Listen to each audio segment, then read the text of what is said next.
हर एक NEET aspirant का सपना होता है न्यूरो सर्जन बनने का। क्या होते हैं न्यूरो सर्जन, क्यों ये इतने ज्यादा डिमांड में होते हैं, न्यूरो सर्जन बनने के लिए कितना समय लगता है, कौन कौन सी वो डिफरेंट स्टेप्स हैं जिनको फॉलो करना पड़ता है, कौन से वो डिफरेंट डिफरेंट एग्जाम्स हैं जिनको क्रैक करना पड़ता है। अगर आप सभी के मन में सवाल चल रहे हैं तो आज के इस वीडियो में हम लोग यही सब बात करेंगे, how to be a neuro surgeon, किस तरीके से न्यूरो सर्जन बना जाए। So hello everyone, welcome to all of you in this wonderful section of Unacademy. My name is Asif and I am your biology mentor at Unacademy in NEET UG category. तो जैसा कि आप लोगों को पता है, neuro surgeon बनने में काफी ज्यादा टाइम लगता है।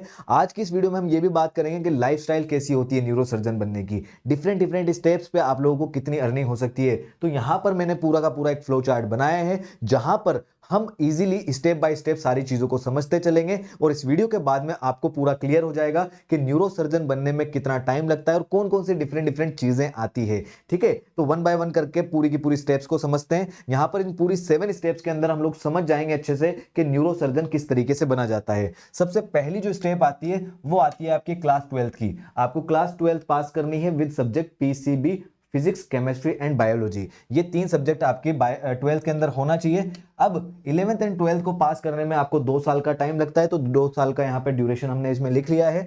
और इस टाइम पे क्योंकि आप सिर्फ स्कूल के अंदर है, एक एग्जाम को ही पास कर रहे हैं, तो इस टाइम पे कोई सैलरी आपको नहीं मिलती है। अब जैसे ही आप 12th पास करते हो, आप एलिजिबल हो जाते हो एक एग्जाम को देने के लिए जिसे कहा जाता है NEET. NEET stands for national eligibility cum entrance test. तो 12th पास करने के बाद में आपको नीट का एग्जाम देना है। अब नीट को तैयारी करने के लिए आपको 1 से 2 साल लग सकते हैं। अगर आपका 12th के साथ में नीट क्लियर हो जाता है तो वेल एंड गुड है, बहुत बढ़िया है। अगर नहीं होता है तो आपको 1 से 2 साल आपको ड्रॉप करने पड़ सकते हैं और तब जाकर के आपका नीट एग्जाम क्लियर होगा। इस टाइम पे सिर्फ आप एक एंट्रेंस टेस्ट दे रहे हैं, तो इस टाइम पे भी आपकी कोई सैलरी नहीं होती है। अब मान लीजिए आपने या तो 12th के साथ में क्लियर कर लिया या 1-2 साल का ड्रॉप लगा के क्लियर कर लिया, तो नीट एग्जाम को जैसे आप क्लियर करते हो तो आपका एडमिशन होता है एमबीबीएस के लिए एक मेडिकल कॉलेज के अंदर। MBBS stands for bachelor of medicine and bachelor of surgery. तो इस एमबीबीएस के अंदर टोटल आपको 5.5 साल लगते हैं, जिसमें 4.5 साल का तो कोर्स होता है और 1 साल की जो है वो आपकी इंटर्नशिप होती है। इंटर्नशिप के दौरान आपकी सैलरी, यानी उसको कहते हैं हम स्टाइपेंड, स्टाइपेंड आपका स्टार्ट हो जाता है। और स्टाइपेंड जो है वो 20K से लेकर के 30K, मतलब 20,000 से लेकर के 30,000 पर मंथ इंडियन रुपीज का आपको स्टाइपेंड मिलता है। ये डिपेंड करता है कि आप कौन से सिटी में हो, कौन से कॉलेज से आपने पढ़ाई की है, और सिटी, स्टेट, ये सब चीजों पे डिपेंड करता है इसका अमाउंट। थोड़ा सा कम और थोड़ा सा ज्यादा इससे भी हो सकता है। तो ये आपकी हो गई यहाँ पर थर्ड स्टेप। जैसे ही आपकी एमबीबीएस कंप्लीट होती है, 5.5 साल आपने लगा दिए हैं, 4.5 साल की पढ़ाई हो गई, 1 साल का आपका इंटर्नशिप हो गया। फिर इसके बाद में एक एग्जाम लगता है नीट पीजी का एग्जाम। ये एग्जाम जो था ये नीट यूजी था, ग्रेजुएशन लेवल था। यहां पर मास्टर लेवल होता है, पोस्ट ग्रेजुएशन लेवल। अब इसको क्लियर करने के लिए भी आपको 1 साल की प्रिपरेशन लगती है।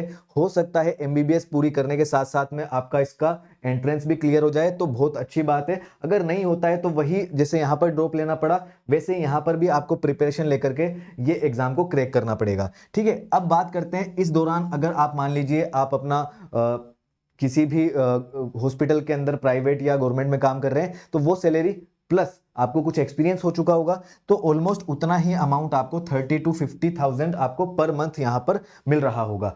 आगे बात करते हैं स्टेप 5 में। मान लीजिए आपने नीट पीजी एग्जाम क्लियर कर लिया, तो उसके बाद में आप एंटर करते हो मास्टर ऑफ सर्जरी में, जिसको हम बोलते हैं एमएस। सर्जरी वाला वर्ड यहां पर आ गया मास्टर्स करते टाइम पे, तो अब आप सर्जरी वाले पार्ट के अंदर एंटर कर चुके हो। तो एमएस जो है, पोस्ट ग्रेजुएशन जो है, ये 3 साल का होता है। और 3 साल का होने के साथ में आप इस टाइम पे कहलाते हो रेजिडेंट डॉक्टर। और इस टाइम पे जो आपकी सैलरी होती है वो होती है 60,000 से लेकर के 90,000 इंडियन रुपीज में पर मंथ। ये भी डिपेंड करता है कि आपका एक्सपीरियंस कितना है, आपकी पेशेंट हैंडलिंग स्किल कितनी अच्छी है, कितना ज्यादा पेशेंट आपसे सेटिस्फाई होता है। ठीक है, आपकी डिमांड के ऊपर पूरा का पूरा डिपेंड करता है ये। अच्छा, ये आपकी पूरी की पूरी मास्टर ऑफ सर्जरी की पढ़ाई हो गई है यहाँ पर।